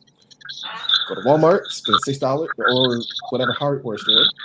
Spend $6. Get you some E6000. A little tube, a very tiny little tube, will go a long way. You don't need much. It dries quick. It's super strong. I have torn this whole thing down and fixed the little clamp cartridge with some E6000. Let's see, I got best $6 investment. Best $6 investment. Sometimes the cheapest thing is the best thing. Not always the most expensive. I think that's kind of a misconception with the hobby, is because these sabers are so expensive, like the tool itself is an expensive tool, people assume that in order to maintain it or even to build it, you need expensive equipment. You don't. Most of the equipment comes from the dollar store or Walmart. Hell, you can get you a quality sidearm from TikTok shop. Yeah. You doom scrolling anyway. Rich is in the house. Hey, what up, Rich? Rich is in the house. You know, and it's funny because he's right. glue. Unless you forget that cap. You forget that cap. I got a new emitter for the Warlock, man. I need to test it out. Ooh. So this is a new emitter for the Warlock. Yes. Very nice. It looks like it's on fire. But I didn't put it down. I can pull it out, but it's not bad. The battery is not all charged up. So is one of your strips? Is one side of your strips messed up? In this one, yeah. Well, it may be because of the battery. Let's see. Yeah, it looks like a portion of your strip is messed up. It's not lighting. Yeah, I'll have to check it out. Let's see. I'll have to look at it. Again, it's one of those that redo. I may have to redo that blade. Where's my other one? Oh, I think I want to check the red. You know what? Let me go grab the red one real quick and see how it looks. Yeah, that emitter is really nice. Which saber was that? I think that was his custom. Okay. What is this saber called again? Dad's saber? My saber? Yeah. My saber is called the Warlock.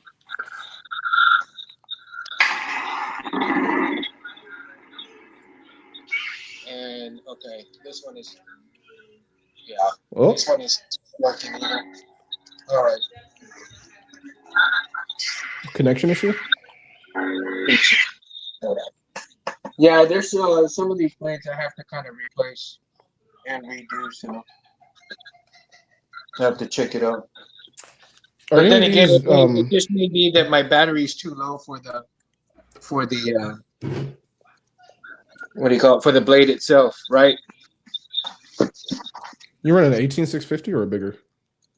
No, well, this one is 21700, but I think it's like at the end of it. That's why they're not working all the way they should. Let's see. Rich says, "Oh, thanks, Rich." Yeah, the emitter right here. They just, I think I got one of the. They weren't out of this one, and I really like this one because I have the one that has the slots that are all closed up, but I wanted the one that had the slots open, and so this was supposed to go on another hilt, but I decided that this one's gonna be pretty good. Let me see. Let me get the other. Speaking of MHS, I just found out today that Saber Trio uses the MHSV1 threads. Really? That's awesome. Found that out today. My Battlemaster has the Skylar, and he and my brother Jay were messing around with their parts, and he just swapped out a pommel. They just swapped pommels, and I'm like, oh, so that works. That is awesome. Like that makes me all the more confident in the fact that Saber Trio is probably going to be the last saber I get for a while. Yeah. Well, I have like 20 designs in mind, and if the custom saber shop doesn't do the restock anymore, man, that's going to be hard to accomplish unless I learn how to machine myself. Yeah. I've talked to him a couple of times before, and I asked him if he ever come out or because I was looking for extensions, and he said, "Don't have them in stock now." He's like, he might be doing them per order. Oh yeah, but this I think that's what TCSS is doing now is just per order rather than keeping everything stocked. Are they per order? Mm-hmm. If they're going to do that, then that would be all right. I mean, I think don't quote me on it. I think that's what they're doing, because especially with how much it costs to keep things stocked up, a lot of people are not. But they always sell out fairly quickly, though. You know, I think it benefit them to keep it stocked because they sell out quick. It definitely benefits them, but it's the cost of materials and how much it costs to make things. You got trial and error. You going through materials. You got to account for having enough material for mistakes. Yeah. Customer changes their mind. Anything. Hey, clear coating. Anybody know anything about clear coat? I clear coated my saber this past week. You did the pylon? Yeah. That's I've been following you. I've been following that for a minute. Thank you. Yeah, I clear coated this and I weathered it and I clear coated it, but the clear coat took a lot of the heat I did on the car. It doled it out, and I'm not sure why. Was it a glossy clear coat or matte? No, it was a matte.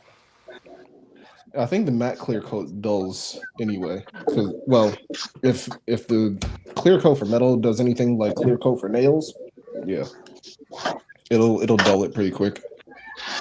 Because the heat staining on the bluing of the heat stain is kind of tender. Yeah.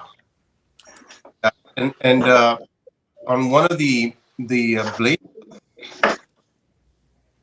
it kind of took this one held a little bit of the bluing, but the other one I have here, or this one right here, I can tell it's blue. I actually like that one, the one that's in your hand. This is a blade plug. This is actually coming in standard with the saber because it's part of the design. I like that. I like it. It looks like it was cooked. Like you just tossed it in fire, cooked it. Yeah, it's a chemical. It's all chemical. I like that a lot. The bluing came out really nice. I really like the way. You got a really nice cascade of colors too, from the blue all the way down to the gold. Yeah. Okay, that's what I want to get into next. Is like I'm gonna put the original emitter here. Oh, I just saw your blade blink. Yeah. And you can see that it doesn't have the grooves cut out like this one does. Right? This one has the grooves cut out. And this one doesn't. But yeah.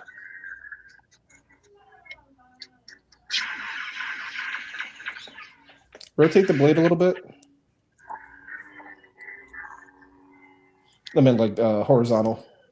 I wanted to see if all of the strips were lighting up. Yeah, definitely a difference. Did you change the battery too, or just the emitter? Yeah, no, actually, this one I did not change the battery, so yeah, it may be those blades. I just may have to redo them. So I think one of them is I don't know. It could be the Pentastar. That's one of them, and just not enough battery juice to run it all. How much battery juice do you need for a Pentastar? Well, you need at least half a battery. I think I only got like a third of a battery on here. Actually, let's find out.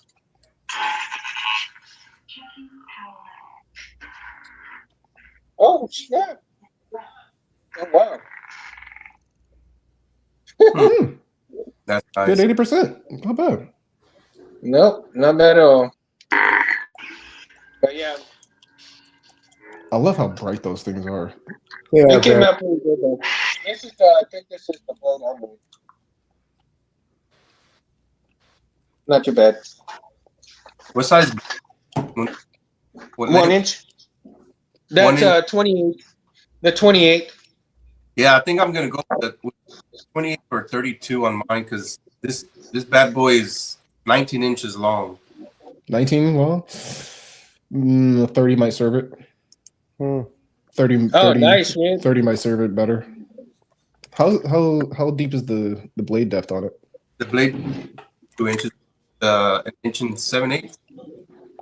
Yeah, I would do it 30. No, I wouldn't do any bigger than 32. Yeah, it does. It's too big. Well, you know, and it depends on how tall or how short you are, right? Because, like for me, I'm 5'5", and I looked up. No way. Yeah, I'm 5'5". I'm short, dude. Why you gotta make me feel like a giant? I'm like Wolverine short, dude. You're Napoleon. I'm 6'3". You gotta make me feel like the tallest person in the room. Now I got a duck. Okay, you're 6'3". Okay, so you would benefit from the 36-inch blade. No, right? Yeah. Absolutely not. Really? I'm telling you from experience. Absolutely not. So the 30 better? 30, no, nothing bigger than 32. 40 nothing bigger than 32. No. 40 is a hell no. 36 is manageable, but still a no. Still a no. You hand me anything bigger than 32, I'm handing it right back. Okay. See, these are both 32s. I mean, you learn. Yeah, I'm 6'3", but also my wingspan is pretty big. Yeah, that is another factor. Like, yeah, it depends on how tall or how short you are, but your wingspan is also another thing because you can be short and your arms reach all the way to the ground. Yeah, I mean, I've got not real long arms, but not real short either. You know. Yeah, they're proportional. They're proportional. I got but the 28. Because if you ever had the pleasure of going and have you ever watched the Highlander, the series from the 90s? Okay, so Adrian Paul is the main actor, right? He plays Duncan MacLeod in the Highlander series.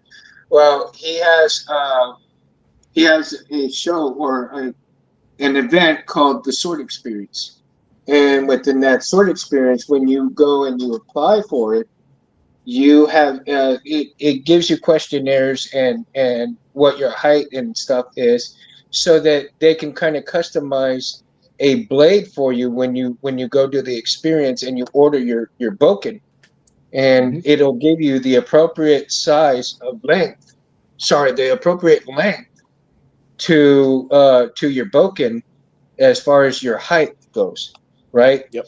And they fit me with a 28-inch, which was perfect for my height. I mean, very manageable and for what it was. So from there, I stuck with a 28-inch blade, and it has served me well in terms of length of blade. And anything longer than that kind of poses problems for me, right? Absolutely. I think the thing that a lot of people don't know, especially if they're making katana hilts, is one, these are modeled after katanas. Jedi are space samurai. A samurai's katana is no bigger than a 32. A 32 counts as a katana, the longsword version. Most of your typical katanas are 28 to 29 inches. Yeah.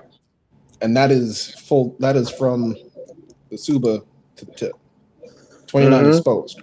32 full, like if you go all the way into the hilt, but exposed, 20 to 29 inches. And that's standard. If you are a big burly giant, then yeah, you're gonna get fitted with a longsword, because why are we gonna give you a dagger? Exactly. But for me, I don't go any bigger than 32, but I prefer 30. Yeah. I prefer 30. Because my katana is 30 inches exposed. Actually 29 and a quarter. Yeah. So and it seems to be coming to what most people are starting to live with now, is the 29s. Because most everybody wants to do it in the house. You can't do that indoors with a 36 or 40 inch. Yep. I don't know where people got this notion or idea that 36 is the canon accurate blade length. It's actually not. You can thank editing for that, for the way it looks. Yeah. That's actually not the length. It's like 32 inches. And plus, within the movies and with all the lores and stuff, nothing within universe has ever actually said the length of a blade. Because it's adjustable. Yeah. It's adjustable, and every wielder has a different length. The misconception, however, comes from ILM making pretty much everybody's saber in post look the same. And that's before they started using neopixels. Now you got the appropriate length. Now you have an accurate length to reference. With the sequel trilogy, Ahsoka, Mando, you have an actual length because they're using neopixels. Mo, do you utilize a device, a table vise? Yes, I have two of them. And that was another one of the things I was going to say. Good vise to hold your parts. A good vise, and then I have a good vise that I bought from Amazon. Everything I buy from Amazon. For one, it keeps record of what I'm buying for my wife, so I can on my taxes. And two, fairly inexpensive, and for the need I have, don't need high-end, very precise tools for what I'm doing. And I mounted one. I bought me a 4-inch Vivor vise on a compound XYZ vise, and that works great because you got your Y travel, and then you have the vise that holds it in place. I have that. Then I have two other vices that I mounted on the workbench, and that's how I hold all the parts. Works out great. Yeah, it really does. And yeah, Rich, we did earlier in the show, because I was talking about the 3D printed chassis, and especially like yours and stuff. And so you utilizing the 3D printers, man, and also the resin printers are good as well. I don't think I'll ever utilize a resin printer. I may in the future, I don't know, but for right now, I'm good with just one printer and and do what I can with it. Um, like I said, my funds are limited, but I try to get as good stuff as I can to do the right job, right? I've got a vise from Stanley that attaches to my workbench, and it rolls around. I can manipulate it, where I can have it either up, down, side, and it goes all the way around and all that stuff. It's one of those movable vices that's got the ball on it, and then you can tighten it in any direction. So sometimes what I'll do is, if I don't have the uh, a little table thing for when I'm doing the boards, I'll utilize my little table vise, angle it where I can actually work on my boards with it, because it's such a great angle. Sometimes you have these little weird angles to go through, and I absolutely love it, man, because it gives me just the right angle for a hard little soldering wire, right? And so utilizing that kind of vise for your workbench, as well as one of those big heavy good long vices as well, is kind of crucial if you're doing your own metalwork, right? If you don't have access or don't have funds to buy one of those CNC machines, or let's say maybe you're going to build one but you haven't yet, but you still need to get a body done, and you're gonna do your body a certain way. Now I've been seeing the drill presses. There are people that are making lathes out of their drill presses. Like they're buying stuff to modify their drill presses to make lathes, and so that's an interesting concept in itself that I've been seeing. I think the rise of costs has made a lot more people innovative in what they have. Because like, who just has 1,500 liquid to keep shelling out for a new piece of machinery? If you already have the base, I mean, why not cut costs and just mod it? Yeah. Especially if you know what you're doing or you have somebody to teach you. I personally don't see a fault in it, but it is a direct correlation, and you can see the pattern. The higher things cost, the more people getting creative with original trilogy methods. That's what I'm gonna call it, original trilogy methods. Because I don't know if you've seen the trend of people going to Home Depot and building the hilt. You got, like you said, the people that already have a drill press and they just mod it for a lathe. Yeah. The hobby has gotten expensive, but people are finding very creative ways to get around it.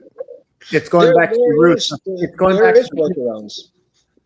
It's going back to its roots, like how with Roger Christian basically created created the lightsaber out of camera flashes and spare parts. Handles. I feel like that's a part of the hobby that kind of went missing in the last half decade. Well, I would say that when it came to because it's sort of like it sort of jump started the whole buying collector's items sort of with it. Man, I have found it's probably been about 6 years or more, but I found a YouTube video about this guy. He was looking for parts from different places for lightsabers, right? And he built lightsabers out of found parts. And some of the found parts that he found, he would go to the dumpsters where the hospitals were, and he'd find all of the aluminum, those rods that they have to hang the IVs from. He would get some of those parts, or he would have somebody get them for him and have those parts that screw together and take those home and utilize those for some of his sabers. I forgot what the name of that video was, but man, I tell you, that dude had found parts from every different kind of place and put a saber together. Of course, it's non-functional, but that just shows you that the innovation to put sabers together in found parts of what the hobby really was and how it really started. Let me ask you this: do you feel like with the return of the hobby going back to its roots, do you feel like it's going to be more static props rather than functional? I think it all depends on what people want and what they're going to go with. Well, that's what I'm asking.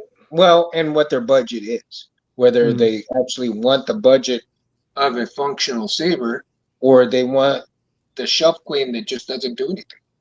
Yeah, because you can make a badass looking saber without it doing nothing, have it for the shelf queen just for the looks of it, right? And you can spin it around, swing it around, whatever you want, put it back on the mantle, and there you go. But then again, you want to have maybe that one person who likes to turn it on, have the electronics in it, turn it on, swing it around, and then put it back on the mantle. So, and then of course you have the person that wants that FX saber and go to cons with. That's me. And my point exactly. Yeah. So it's a personal preference of who that person is and what they're wanting, what their budget and what they're actually after in terms of collectability, profitability in terms of what they can afford to spend, and what that saber actually means to you. The nostalgia part of it goes a long way, but you have to be happy with what you have. And if you're not happy with what you have, or you're not going to be happy with your purchase, or you're not going to be happy with what you made, and of course you can change things around until you are happy. But again, and each person is different. You may not like what Barris likes. You may not like what Mo likes. You may not like what I like. But then again, we may love what you like. I mean, so again, it's a personal preference on what you're looking for, what you're looking to spend, and what you want them for, right? Now, there's quite a few people who actually have gotten bored with the hobby too. They get in, they get all of these sabers, and then they're like, yeah. I went a little crazy. I think I'm done. I'm gonna sell off my stuff, and I'm done with it. And they may keep one or two. But I kind of equate those people to sprinters rather than marathon runners. I saw a couple 3D replica lightsabers that are just shoved a core in there, made it function. Not dualable or anything, but it lights up. And it's, I saw Avery Castillo do a short video of the Obi-Wan he 3D printed. He fully installed it and everything. Oh yeah, just like Mo said, it is fully not usable. It's like you don't want to use it. Yeah, but he said in the video, if you want a very affordable shelf queen, there you go. Yeah, and I like his videos. He does a very good job of the installation tutorials on some of the I love watching him. I really wish I could get him on the show, but he hasn't responded to me, and that's okay because some people may not want to be on the show, and I understand that. And that's okay, I know aside from sabers, he does a lot of stunt work. So he's in college, so he may not have the time for anything else. But the stuff that he does do, and I've actually asked some people, and they respectfully, say, I don't have the time for that, and that's okay. And I respect that answer, and I will always respect their answers that way. I've tried getting Carly King on here, and to no end, no response. And but she did, however, did a demo when Anthony Space Windu sent her one of the blades that they made. They made a quad star for her, and I saw she the video. showcased it on her video, and so that was pretty cool. But and I think we had a pretty good long session tonight. 2 hours. Damn. Went by fast, but of course we had technical difficulties too. And again, to everybody out there that kind of got thrown off and decided to leave because of that, I certainly apologize. So if you rewatch the show again, I certainly apologize, and I do thank you for rewatching the show if you do. And with that, everybody in the chat, thank you so much for coming and hanging out with us tonight. I'm going to tell y'all this right now, that next Sunday we will not have a show since it is Easter Sunday, and I want you guys to enjoy the day with your families. I certainly will enjoy the day with my family. Go stuff your faces with chocolate eggs, you people. I'm actually going to be clashing sabers for Easter. Awesome. I have class and training. Mo, what are you going to be doing? I'm going to be celebrating with family, enjoying the company of family. Yeah, me too. I will be binge watching while eating matzah because I'm gonna get me some big ass beef ribs, man. Oh yeah, it is. Happy Passover. Dude, that's so good. So I'll be enjoying that, and so we will pick up the show the following Sunday after Easter, so that way everybody. Mo, yes, and The Boys, final season of The Boys. Oh, that does happen this week. Right, Mo. Oh, the final season of Boys is coming. Oh, I gotta watch that too. I'm gonna have to watch that too. Oh, so Maul and The Boys, I'm gonna have to watch those. And One Piece. One Piece. I've been watching that at work with my boys. with my individual. Oh man, I'm excited for this next season that's coming out for One Piece. I read the manga. About the anime. Mm-hmm. It's been really good. It's been really good. And if you haven't seen the second season of the live action, do so. They did really good with that. Yeah. Like Oda Sensei is directly involved. He handpicked everybody. He gave his blessing to every cast member. Cool. They are doing the anime justice, which is not something you can say about a lot of adaptations. Yeah. Especially on Netflix. Yeah. KB, Death Note, we're talking to you. Instagram, follow me on the Southern Skywalker. That's my Instagram. And Mo? KB. I'm sorry? Mo, how people follow you on Instagram and Facebook, right? Yeah, Instagram and Facebook and YouTube, the Sabers. Oh, speaking of which, I've been thinking about changing the name. It's something that's been in my head for a while. The original intention was to open up a shop for Sabers. That's why I'm not the Sabersmith. I know everybody. So that I want to clarify that I'm not the Sabersmith. I wanted to open up a shop for Sabersmiths. When I first started this DBI or DBA doing business as, I had to use the name real quick. So I said, oh, okay, I found it online. No one had it. I chose it. It was intentionally made to open up a shop one day and for Sabersmiths to bring in their stuff and sell them in a brick and mortar shop. But now I don't think I'm gonna do that. It went a different route, so I'm thinking about changing the name. I'm thinking more like Ancient Sabers, the Ancient Sabers. But I don't know. I've got already too much with this name, so I don't know what to do. Just thinking about it. Whatever you do, man, it'll be great. It'll be good, man. Mm-hmm. And KB, whenever somebody follows you, are you just on TikTok, or are you on Instagram and Facebook as well, or? It's KB Sabers on TikTok and Instagram. Lore Master Podcast on YouTube, which is actually about to change the name because we haven't done the podcast in over a year, and we've divulged from being lore masters. We pretty much just talk shit about politics and pop culture. Yeah, I know the feeling. That's why on here we won't ever talk politics, man, because it'll get ugly, and this is a place for positivity. Right? So, Oh, and if anybody's in the Charlotte area, every Sunday, you can learn with me, Charlotte, any of the other Charlotte, North Carolina. You can learn with me or any of the other instructors with the Queen's Guard. And look for us at Proxium this October. Cool, man. I mean, it's one of these days I want to go visit the Carolinas. Very few places that I haven't. It's already summer. It's already summer.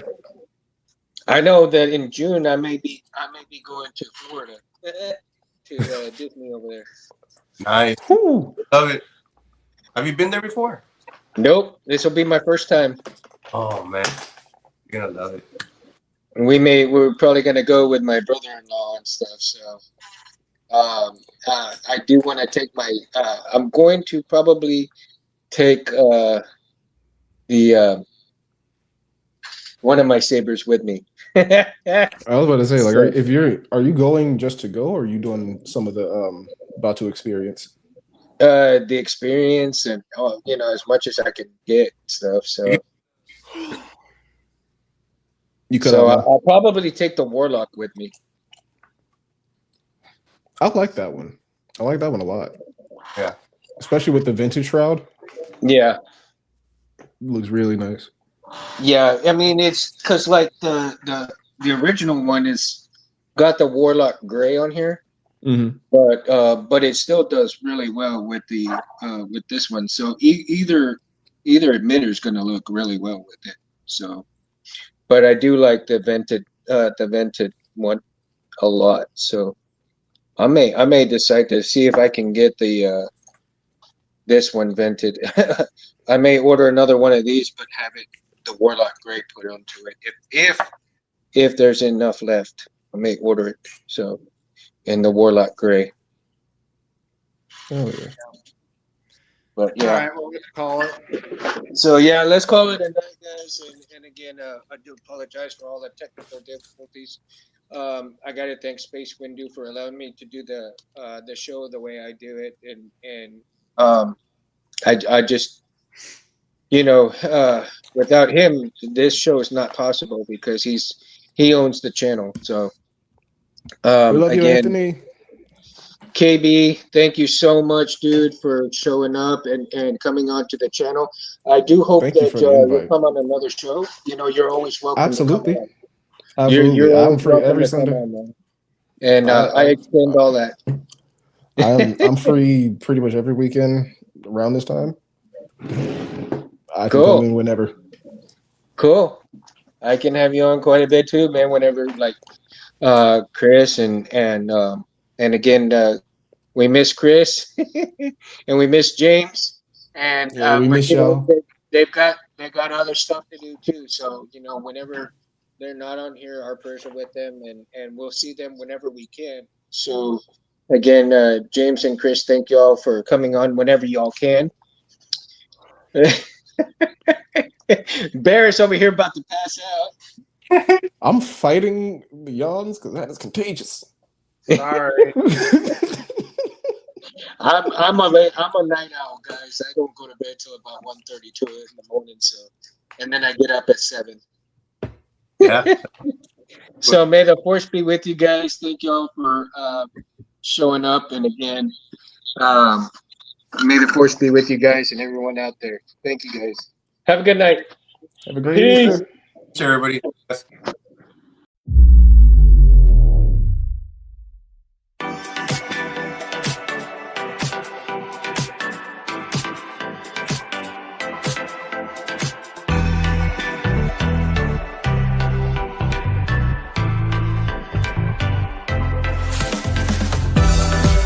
Come, let me get you something.